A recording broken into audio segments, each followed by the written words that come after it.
All right, everybody. So we have something really important to discuss tonight. As you all know, my friend Roderick from Rants About Technology has a problem with the Supernote PDF and EPUB experience. So tonight, we're going to take Rants About Tech to school. See you in a minute.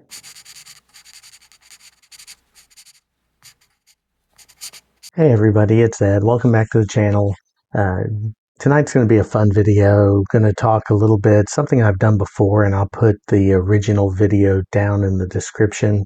But I've talked about the PDF and the EPUB functionalities on the A5X, the Supernote platform in general, before, and I happen to think they're a really good tool set. Now, I've heard there are other platforms out there that have better readers, and I don't have that experience, so I don't know that. But my good buddy Roderick from Rants About Tech and part of the E team has said that the Supernote is trash. And that, I think, is going way too far. So what we're going to do in this video is we're going to recover what the Supernote reader can do. Just the native reader. We're not going to talk about Kindle. We're not going to talk about sideloading Kobo or anything like that. And we're also, just to be fair, going to show this on the A5X rather than the A6X2, which I know Roderick has, and that can limit kind of the way you see things. I think, for example, sometimes in the menus, it's a little harder to find something because you don't have as long of a toolbar to look on. But we're going to have this conversation. This was a challenge put out to me by Roderick about, go ahead and prove him wrong. Well, Rod, this video is for you. So let's go ahead and jump on over to the demo. All right, so here we are with the A5X, and the reason I use this device, and it's no secret on this channel that this is my favorite footprint. The A6X2 I absolutely love for just note-taking on the go. It's really convenient to carry around. But if I'm looking at a PDF or an EPUB and I'm trying to write on it or to notate on it, this is going to be the device that I go to. Now, my argument here isn't that this is the best reading experience on a device. I don't know. I don't own other devices. I own this one. And my biggest contention and joke with Roderick is that he calls this ebook reader trash. And I just don't agree. So what we're going to do is we're going to go through and I'm going to show you different examples of the same story. So, as you know, Edgar Allan Poe wrote The Cask of Amontillado. It's one of my favorite stories. If you're not familiar with it, one character feels wronged and lures his nemesis down into the catacombs. And anyway, I won't ruin the story, but it's a really, really macabre story. So what I've done here is I've created this in a couple of different ways. I've taken a PDF version that was publicly accessible on the web. Again, these are public domain books, so this isn't something that I had to get rights for, but I did get them off of the web. I got one here in the PDF format, and then I also got one in EPUB from Project Gutenberg. So what I've done here is I have two clean copies, and then I have ones I've already marked up. The reason was I wanted to kind of show you how this looks first, post markup.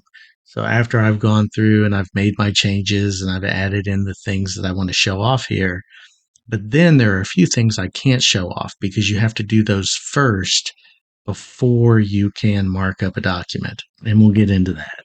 But let's go ahead and take a look at the PDF first. So if we go into the PDF, what you're going to see here are a few different things that are happening. First of all, you get your toolbar down here on this left side in my case, and you'll see that there's the pencil tool or fine liner, there's the pen, which is pressure sensitive, and there's the marker, which we're all familiar with the Supernote platform. Then there's this interesting mark here, which actually allows you to replace the bracket feature, but it allows you to do even more things.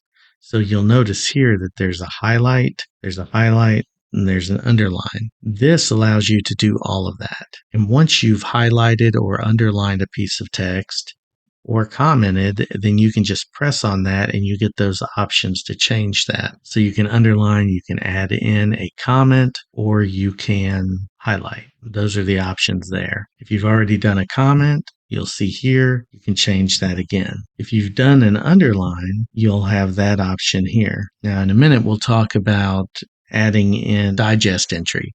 And digests are a little bit different. They only come up when you enter them, and you'll notice that in a minute. So you can actually use the highlight or the underline interchangeably. But what's really cool about this is if you go over here to your table of contents, now there aren't any pre-formatted table of contents in this particular PDF. If there were, they would populate right here. So just like if you were looking at the PDF in the PDF viewer on your computer, if someone has put those headings in, and we'll see this when we get to the EPUB here in a few minutes, then they would populate here. So that's your table of contents here. You also get keywords. Keywords pop up, and you'll see I've already entered one called revenge. And you can do it by page or you can do it by keyword, and you'll notice that functionality there. You also get your bookmarks. Now, I haven't bookmarked anything here, so we'll go ahead and do that here in just a minute. I thought I had bookmarked something, but obviously earlier today I didn't. Then you get your annotations. Now, annotations are cool because that's just what you've actually written somewhere on this document. So it's going to pick up everything, and it's going to pick up star marks. So your star marks are also recognized in the PDF. Now you can filter this to just find star marks. So if you wanted to, you could actually take this and make it only finding star marks, or you can leave it wide open, and that's where you'll see your different annotations, and you get kind of a preview of what those are. And then finally, you get your highlights. So you saw my different highlights there, and you get a marker here that tells you that this highlight has a comment. So if I go ahead and click into that, I'm going to see my comment. So that particular one, it took me to the page where it was. They happen to all be on the same page. And then I can go in and have this comment. Now, what's interesting about this, which is different, I think, than the other platforms, is that this isn't an annotation. This isn't your digest. This is an actual embedded PDF comment. When I open this in Adobe or whatever my PDF reader is, it's going to generate this just like if it was a comment that I typed into the document natively. So that's a little bit different. And then I can edit that and cancel. As a matter of fact, if I'm in here, open that back up. If I press on this, I get my handwriting keyboard and I can say add something, and then it's going to pop that right back in. And then I just hit save.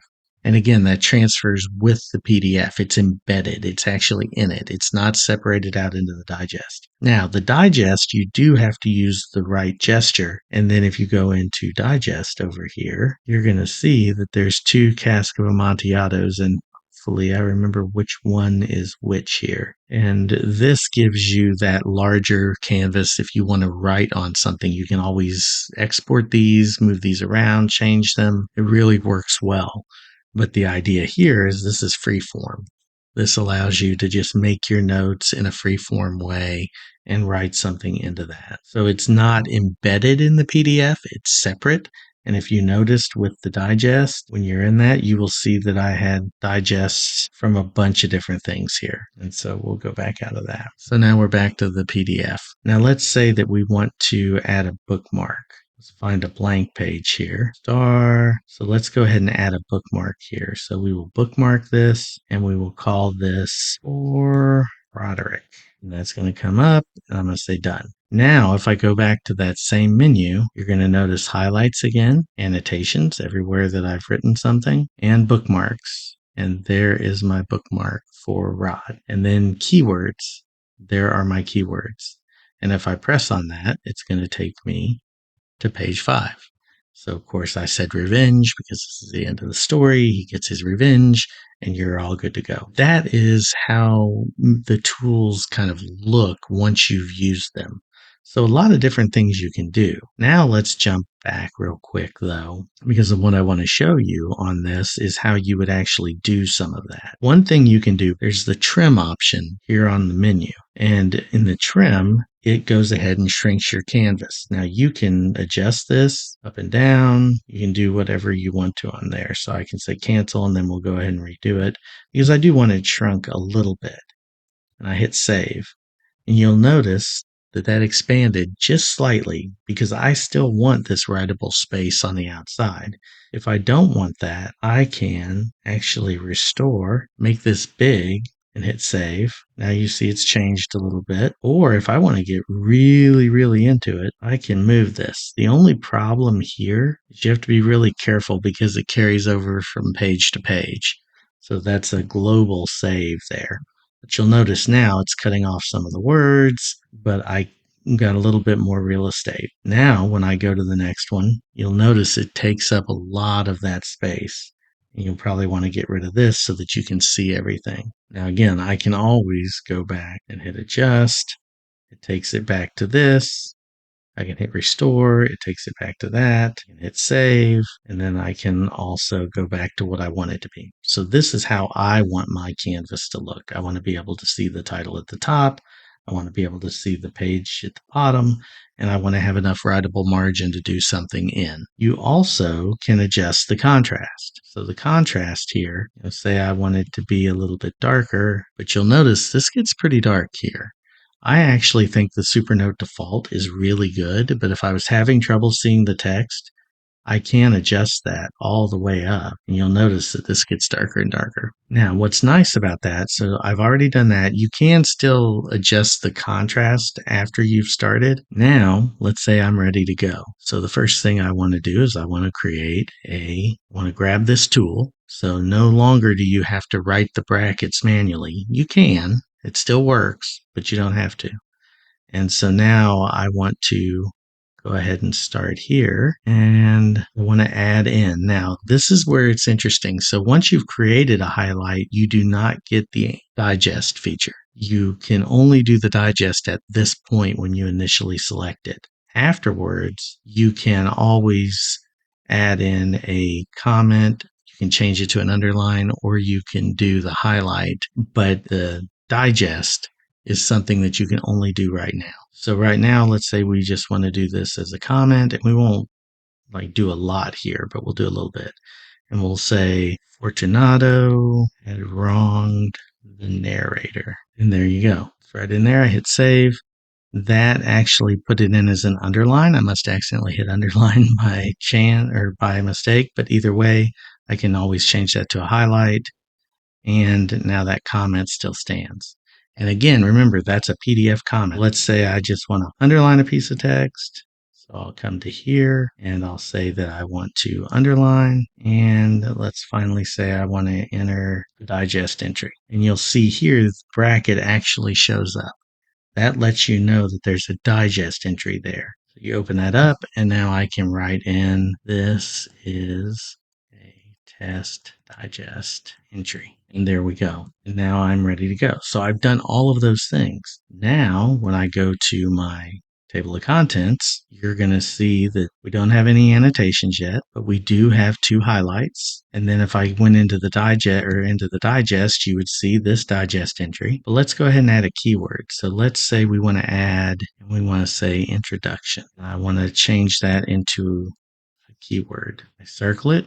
I hit keyword. Revenge was already there. You can now clear that because of the latest update, which is kind of cool. But so it says introduction. Now I've hit the introduction. Now what's really cool about that is that should maybe show up in both places. Let's take a look. If we go back into our contents here, and now if we go to keywords, you're going to see introduction. If we go into annotations, you should also see introduction. So you could actually combine those 2 things and make that work really well. And then you, of course, still get your highlights and then your bookmarks. So that's the PDF functionality. I wanted to show that because I think that it gets undersold a little bit because you can still do so many things with this. You can mark up the text, you can highlight, you can annotate, you can add in embedded PDF comments. So some functionality that I'm not aware of some of the other platforms doing without using PDF Reader app.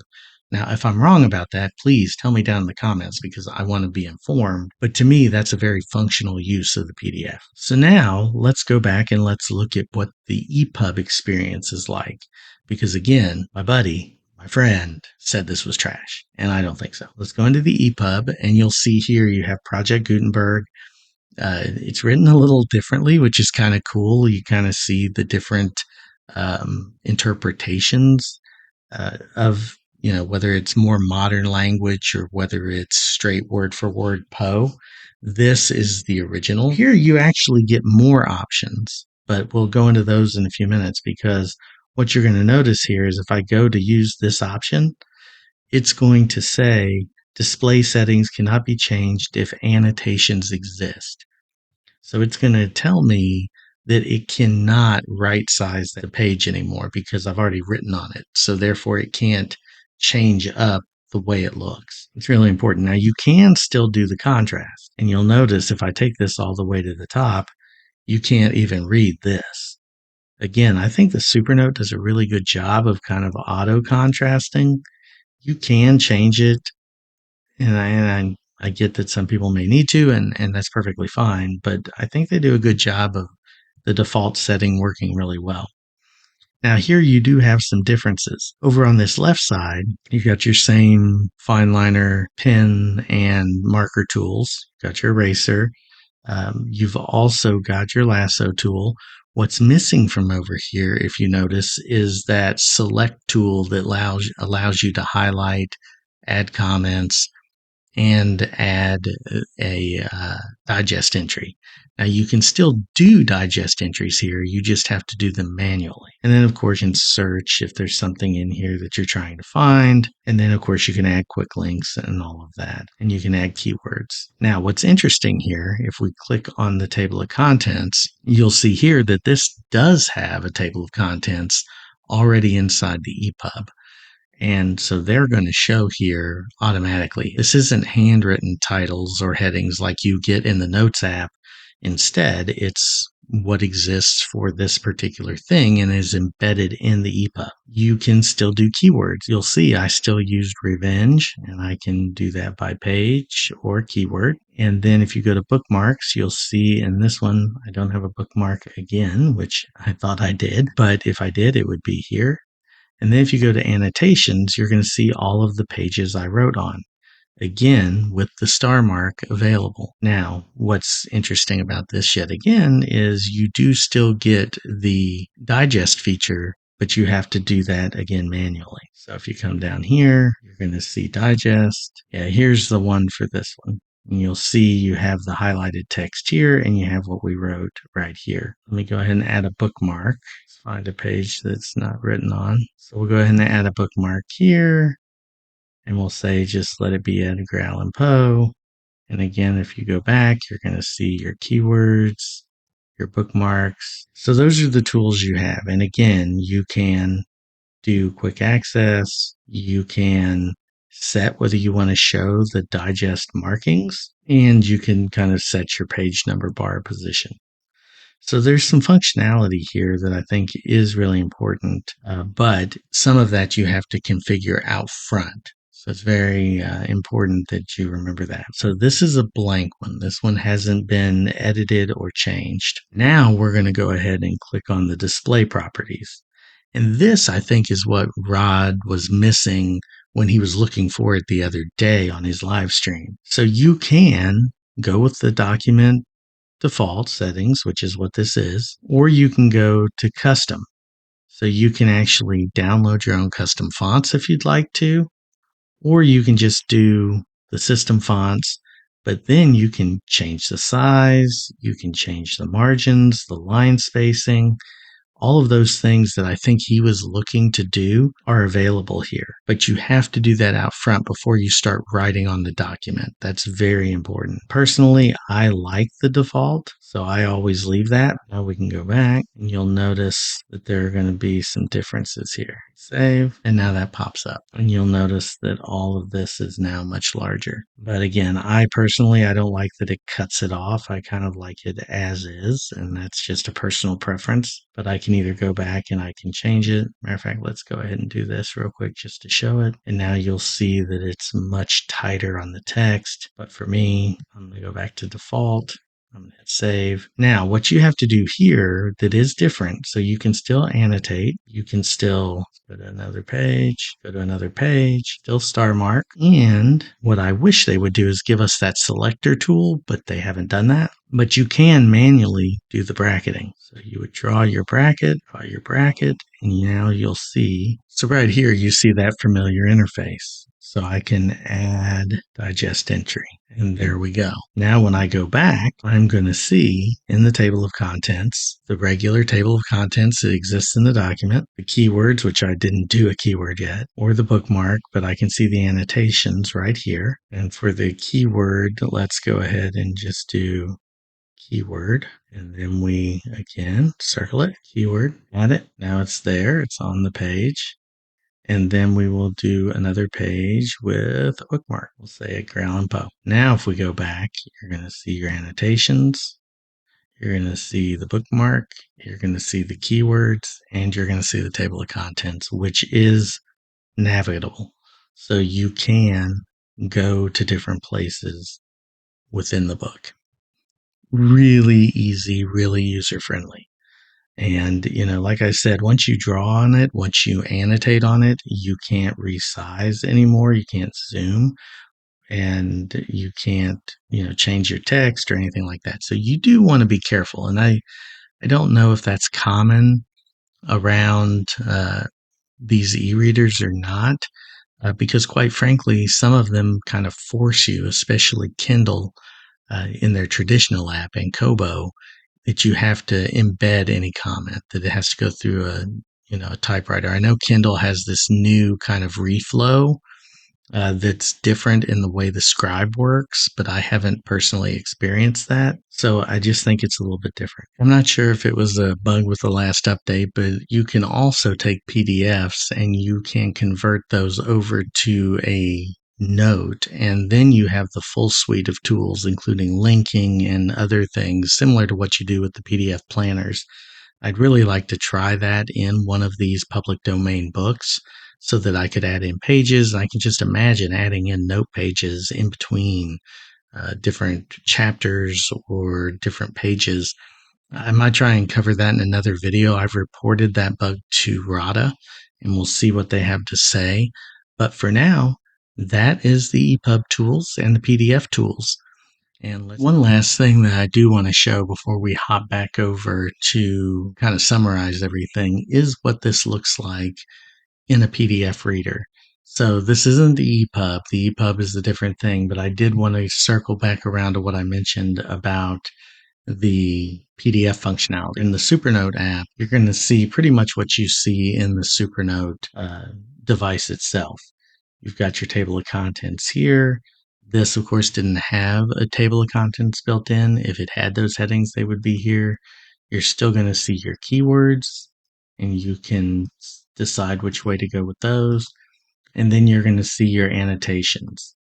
Now, the highlights do not have a separate feature here. You can see what's been underlined. This has a comment in it, but you can't see it in the Supernote app for some reason.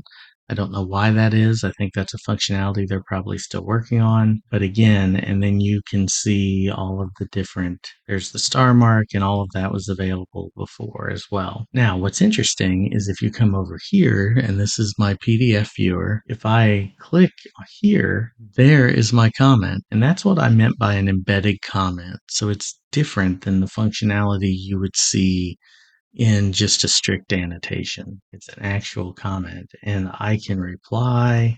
I can edit this, and if I edit this and then were to save it back, then it would work and show me that edit that I had made. So kind of cool. I don't know if it would show replies. I've never tried that, so maybe at some point I will.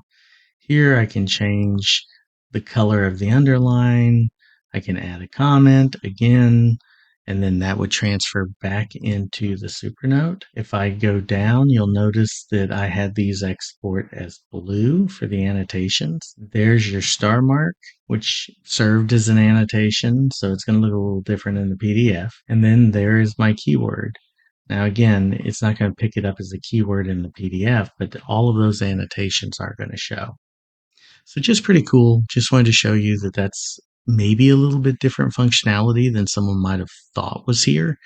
And yeah, so let's go ahead and jump back over really quickly and do the summary. All right, everybody, welcome back. Thanks for hanging in there with me through the video. Appreciate your time and your attention.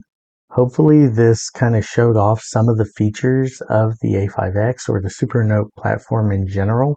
I think it really gets undersold as a reader, primarily because it doesn't have front light and people don't think of it as a reader first device. And it's really not. It's more about the writing experience, but it's a very capable reader. And I think actually the A6X2 is the perfect reader size in some ways, just because it's an interesting device and it's got those dual sliders and it allows you to do the note taking if you need to. It's not great for PDFs. Anything that's supposed to be on that 8.5 by 11 sheet of paper is not going to look as good on the A6X2. It doesn't even look perfect on the A5X. Looks better, just not perfect. I think that when we get to that A4X2 that's coming out sometime next year, you'll really see that that is going to be really sharp.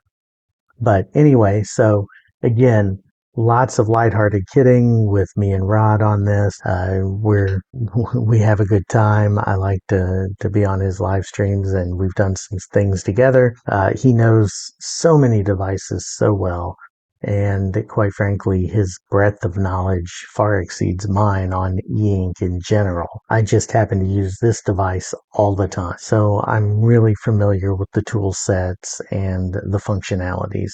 But let me know what I missed. What didn't I highlight? What are the things that you'd like to see in a reader on the Supernote that it doesn't have?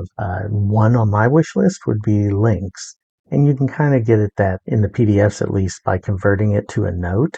But then you lose the zoom function, which I think is really important to have in a PDF.